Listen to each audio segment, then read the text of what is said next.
ملح الليمون هو الاسم الشائع لحمض الستريك اللي بنلاقيه مذكور بأي من الأسماء الظاهرة قدامكم دي على قائمة مكونات العديد من الأغذية المصنعة زي المشروبات الغازية والرياضية والمعلبات والمربات والحلويات وبعض أنواع المخبوزات والصلصات. والمادة الطبيعية دي ليها 3 أدوار مهمة جدا في الصناعات الغذائية.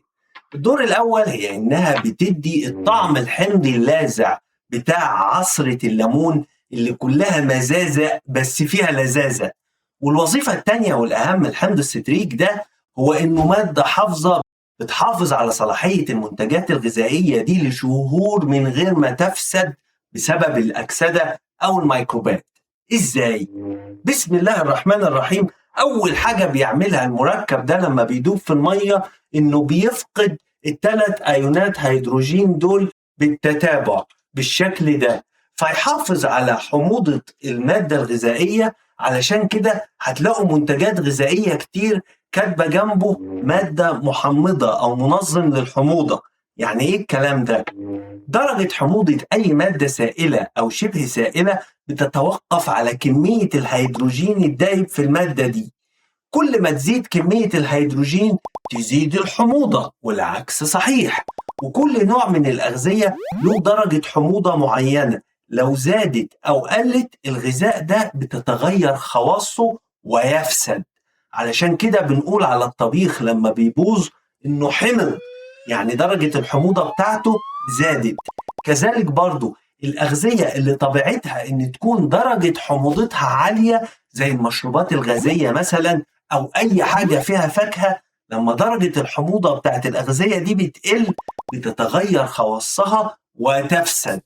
وهي دي بقى نوعية الأغذية اللي بيتحط لها ملح الليمون ده علشان يحافظ على درجة حموضتها.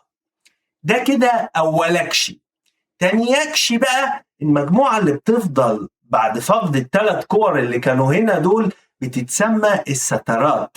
والسترات دي بيتقال عليها في الكيمياء عامل مخلبي كلييتنج ايجنت. ليه؟ لأن الشحنات السالبة المركزة على ذرات الأكسجين دي بتطبق على أيونات المعادن زي المخلب بالشكل ده، سواء كان المعدن ده بقى حديد ولا نحاس ولا منجنيز، ما الأغذية بيبقى كلها معادن. والسترات لما بتغلف المعدن بالدرع الواقي ده بتحميه من الأكسدة اللي اتكلمنا عنها بالتفصيل قبل كده في الفيديو ده، وقلنا ايه فوائدها وأضرارها وايه هي مضادات الأكسدة، وشرحنا طريقة عمل فيتامين سي كمثال على مضادات الأكسدة.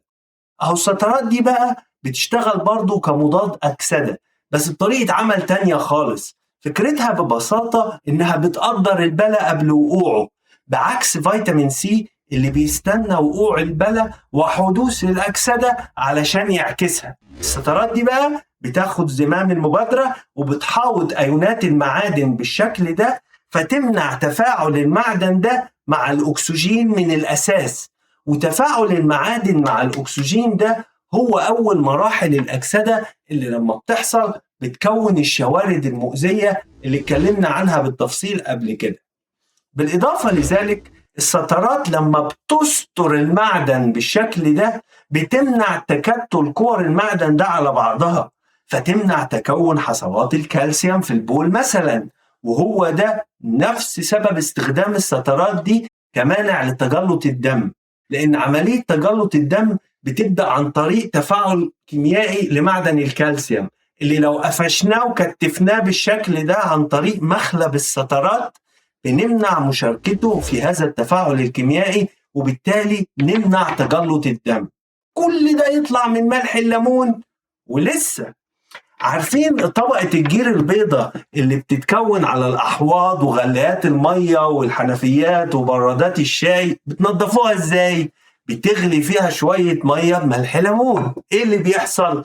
الجير ده عبارة عن ترسيبات للكالسيوم والمغنيسيوم الموجود في المية، ولما بتحط له ملح ليمون المخلب ده بيهجم عليه وينتزعه بالشكل ده ويدوبه في المية. والقطنة ما بتكدبش. واحد مصحصح ومركز يقول لي علشان كده بقى اسمها سترات، لأنها بتستر على المعدن. أحييك على حس القافية والمنطق اللغوي، لكن لا، اسم السترات ترجمة لكلمة ستريت المشتقة من كلمة سيترس بمعنى ثمار الموالح، اللي هي عيلة الليمون والبرتقال واخواتهم. وهي دي الفواكه اللي بتحتوي على كميات كبيرة من ملح الليمون ده وبيتم استخلاصه منهم.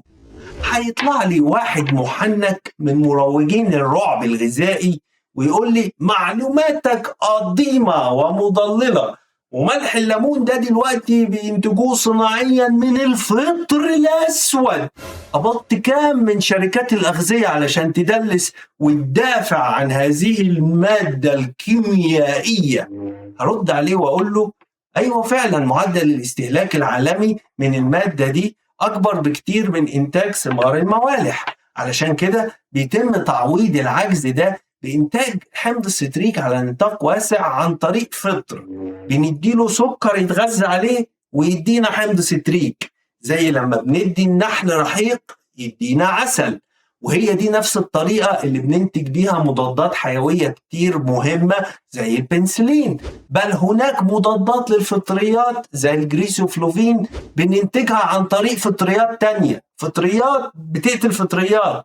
يا راجل ده حتى الخل اللي بنطهر بيه الخضار والفاكهة بنجيبه من البكتيريا، والكحول اللي بنطهر بيه الجروح بيجي من البكتيريا والفطريات برضه. اشمعنى بقى ملح الليمون اللي جيت عنده وقلت اوعى الفطر الاسود؟ طب ما كل المنتجات الحيويه دي بتيجي من فطريات بكل الالوان. مين فينا بقى اللي بيدلس؟ يا لئيم. وبعبع الفطر الاسود ده يا معشر العقلاء ما هو الا نتاج ممارسات تسويقيه غير مسؤوله هدفها التسويق للمنتجات اللي هتلاقوا مكتوب عليها مركز عصير الليمون بدل حمض الستريك، علشان يعني يقول لك ان ده حمض ستريك طبيعي جاي من الليمون الفوسفوري مش من الفطر الاسود، مع ان بالعكس حمض الستريك الخام بغض النظر عن مصدره هو في النهاية مجرد مركب كيميائي واحد نقي اللي هو ده. لكن مركز عصير الليمون ده ما بيكونش حمض ستريك بس، لا، ده بيكون كوكتيل من مواد مختلفة فيها سكريات وزيوت وكبريتات ومتبقيات مبيدات وليلة كبيرة قوي سعادتك ما بتتكتبش على قائمة المكونات اللي بتبقى على ظهر المنتج. فطول ما بتستهلك المنتجات اللي بتحتوي على ملح الليمون ده باعتدال فانت في السليم، وما تحطش في بالك بقى اشاعات الرعب الغذائي اللي ماليه السوشيال ميديا. بس لازم تفتكر ان الخطر بيكمن في الافراط او التفريط، لان المخلب ده لو زاد عن حده يقدر ينتزع شويه معادن من اسنانك مثلا، وخصوصا الناس اللي عندها مشاكل في الكليه لازم تتوخى الحذر من الافراط في استهلاك الماده دي، لان المعادن اللي بتتكلبش دي كلها اخرتها بتروح الكلى، فلو في مشاكل في تصريف الكلى فتراكمات المعادن دي هتعمل مضاعفات احنا في غنى عنها. علشان كده بأكد ان المادة دي آمنة بشكل عام، لكن زيها زي اي مادة في الدنيا الافراط او التفريط فيها هو أس البلاء والبلاء. طيب ده بالنسبة لملح الليمون. امال باقي المواد اللي على قائمة المكونات دي وظيفتها ايه؟ وهل في منها ضرر؟ هو ده موضوع الفيديوهات القادمة من سلسلة لقمة كيمياء اللي هنشرح فيها بالتفصيل دور كل مكون على المنتجات الاستهلاكية في الحياة اليومية، وإيه الآمن منها وإيه اللي يفضل تجنبه. فما تنساش تعمل لايك وفولو وتكتب لنا في التعليقات إيه المواد والمنتجات اللي تحب تشوف فيديوهات عنها. كالعادة هتلاقوا روابط المصادر والفيديوهات المذكورة في وصف الفيديو أو في أول تعليق. وحتى نلتقي، شكرا على المشاهدة والدعم، والسلام عليكم.